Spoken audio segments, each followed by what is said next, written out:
दोस्तों जय श्री राम। दोस्तों आज हम 18 के रहस्य का खुलासा करने जा रहे हैं। वीडियो थोड़ा बड़ा भी हो सकता है।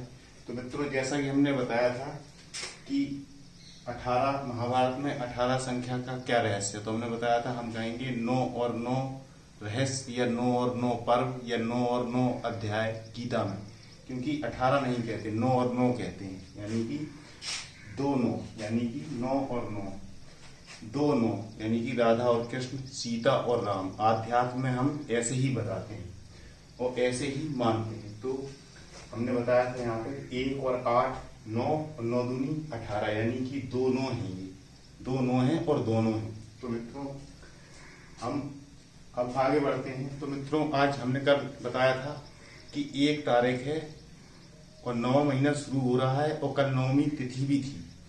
और आज ये इत्तेफाक नहीं, ये परमात्मा की कृपा है, जो हमने बताया था कि ईश्वर की देन है हमारा कार्यक्रम। तो इत्तेफाक से देखिए आज दोनों है, यानी कि 2 तारीख और 9वां महीना भी है आज, ये ईश्वर की कृपा है। तो मित्रों अब हम आगे बढ़ते हैं।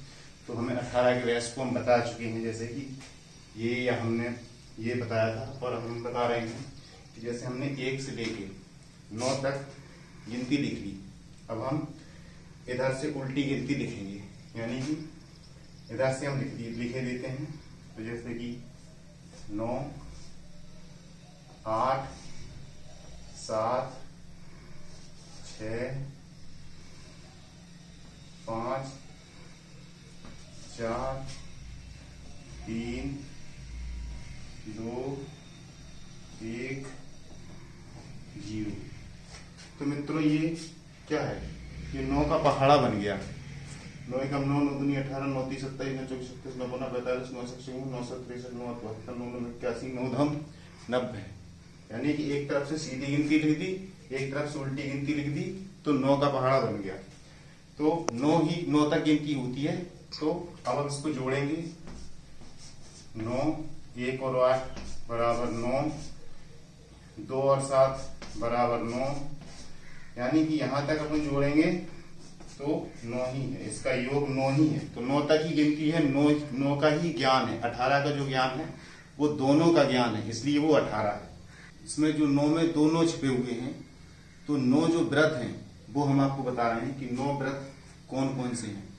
तो पहला व्रत है परवा, दोज, तीज जो पत्नी पति के लिए रखती है, गणेश चौथ, पंचमी, हरछठ, संतान सातें, अष्टमी, रामनवमी। अष्टमी यानी श्री कृष्ण भगवान का जन्मदिन अष्टमी और राम का रामनवमी। तो ये 9 व्रत होते हैं, ये 9 व्रत हैं। और 9 ज्ञान है। 9 ज्ञान कौन से हैं, जैसे नवदा भक्ति, 9 प्रकार की भक्ति जो बताया जाता है कि प्रथम भगति संतन कर संगा, दूसरी भगति मम कथा प्रसंगा, गुरुपद पंकज सेवा, तीसरी भगति अमान। ऐसे 9 भक्तियां हैं, पहला ज्ञान। दूसरा 9 ग्रह, 9 ग्रह। तीसरा 9 बार, यानी बुधवार, मंगलवार, बृहस्पतिवार, ये 7 होते हैं, 2 और होते हैं, राहुवार, केतुवार।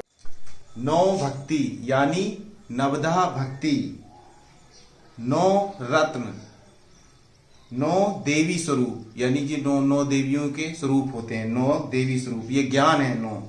और 9 प्रकृति स्वरूप, अभी हम आपको बताएंगे प्रकृति स्वरूप आगे इसी में। और 9 ज्ञान स्वरूप। अच्छा एक और है इसमें, नौरंगा, जो नौरंगा का फूल होता है। तो मित्रों इसका क्या संदेश है नौरंगा का, तो जो 9 रंग हमारी माताएं बहनें स्त्रियां अपने शरीर पर धारण करती हैं, जैसे सिंदूर है, महावर है, बिंदी है, लाली है, लिपस्टिक है, मेहंदी है और धोती है यानी साड़ी है। तो इस प्रकार से 9 रंगों को वो अपने शरीर पर धारण करती हैं। तो ऐसे ही होते हैं 9 ज्ञान। तो और 9 बार के बारे में, यानी 9 व्रत के बारे में हमने आपको बता ही दिया है, 9 व्रत और 9 ज्ञान। तो मित्रों अब हम बताते हैं कि हमने बताया 9 प्रकृति स्वरूप कि 9 प्रकृति स्वरूप क्या है। तो जैसे ये 18 लिखा है, 1 और 8 9, यानी जितना भी जोड़ होगा वो 9 ही होगा। तो 1 और 8 9 होगा, 9 दूनी 18 होगा, यानी 2 9 का रहस्य बताने को बताया है, जो हमने 2 रूप 9, दोनों का मतलब 2 रूप भी बताए हैं। और दो नौ के अर्थ भी बताए हैं कि दो नौ पर्व होते हैं, दो नौ पुराण होते हैं, दो नौ गीता का ज्ञान, और हमने उसको जोड़ करके भी आपको समझाया है। तो जो 18 है, 1 और 8 जो 9 है। अब हम इसका श्रीमद् भगवत गीता से उदाहरण देते हैं कि भगवान ने 18 को गीता में क्या बताया है। यहाँ दो नौ को यानी 18 दो नौ को इस तरीके से दर्शाया गया है, यानी इस तरीके से नहीं दर्शाया गया है ना, या खाली एक 9 बना के दर्शाया गया है, यानी कि जिससे कि गीता में जो भगवान ने अर्थ बताया है उसको बताने में सरलता हो कि जो 1 और 8 है, 1 और 8 9 हो गए, और वैसे तो 9 9 होता ही है। तो भगवान ने 9 पूरी 9 को एक प्रकृति नहीं बताई है, प्रकृति के भी भगवान ने 2 रूप बताए हैं। कैसे कि 8 प्रकार से, जो ये 8 है, 8 प्रकार से भेदों वाली अपरा प्रकृति है, अपरा प्रकृति है। 8 प्रकार से भेदों वाली अपरा प्रकृति, मतलब अलग अलग भेदों वाली 8 प्रकार से अपरा प्रकृति अलग है, यानी कि पृथ्वी, जल, अग्नि, वायु, आकाश, मन, बुद्धि, अहंकार, अहंकार भी 8 प्रकार से ये भेदों वाली अलग अलग अपरा प्रकृति है। इससे दूसरी को, यानी ये जो एक है, इससे दूसरी को, जिससे संपूर्ण जगत धारण किया जाता है, यानी कि ये शरीर, इससे ये सभी धारण किया जाता है, सभी को पहचाना जाता है कि 8 प्रकृतियों का भी ज्ञान होता है। इससे दूसरी को, जिससे संपूर्ण जगत धारण किया जाता है, मेरी जीव रूपा अर्थात चेतन प्रकृति ज्ञान, यानी ये चेतन प्रकृति है, चेतन प्रकृति है। तो भगवान ने क्या बताया है ज्ञान में, गीता में, कि ये जो 18 है ये प्रकृति है। किस प्रकार से, यानी कि 8 अपरा प्रकार से, अलग अलग भेदों से, और एक ये शरीर रूप से। तो भगवान ने इसको प्रकृति ही बताया। जो हम 3 का रहस्य बता रहे थे, 3 त्रिका 9, यानी 3 का 3 में गुणा करेंगे तो 9 आएगा, और 9 का 9 में करेंगे तो 9 नम 81। जो 9 का हमने लिखा है ये पहाड़ा, 9 नम 81, 8 और 1 9, तो ये 18 की ही पलट आएगी, 81 भी, यानी 8 इधर आ जाएगा, 1 उधर। बात तो वही रहेगी, 8 और 1 की बात बताई है भगवान ने कि 8 प्रकार से ये प्रकृति है, 1 प्रकार से ये प्रकृति है।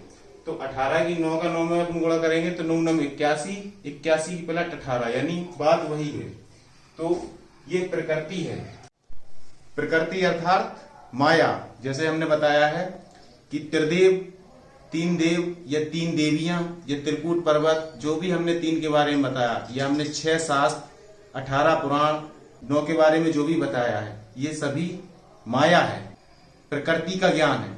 लेकिन हमें भौतिक में जीने के लिए, संसार में जीने के लिए इस प्रकृति के ज्ञान की आवश्यकता है, इस भौतिकता की जरूरत है, इसको समझने की जरूरत है। इसीलिए 18 के रहस्य को ये छुपाया गया था, और इसका उजागर होने का, खुलासा होने का भी समय निश्चित किया गया था। तो ऐसे रहस्य इसीलिए होते हैं कि इससे हमें प्रकृति का ज्ञान हो।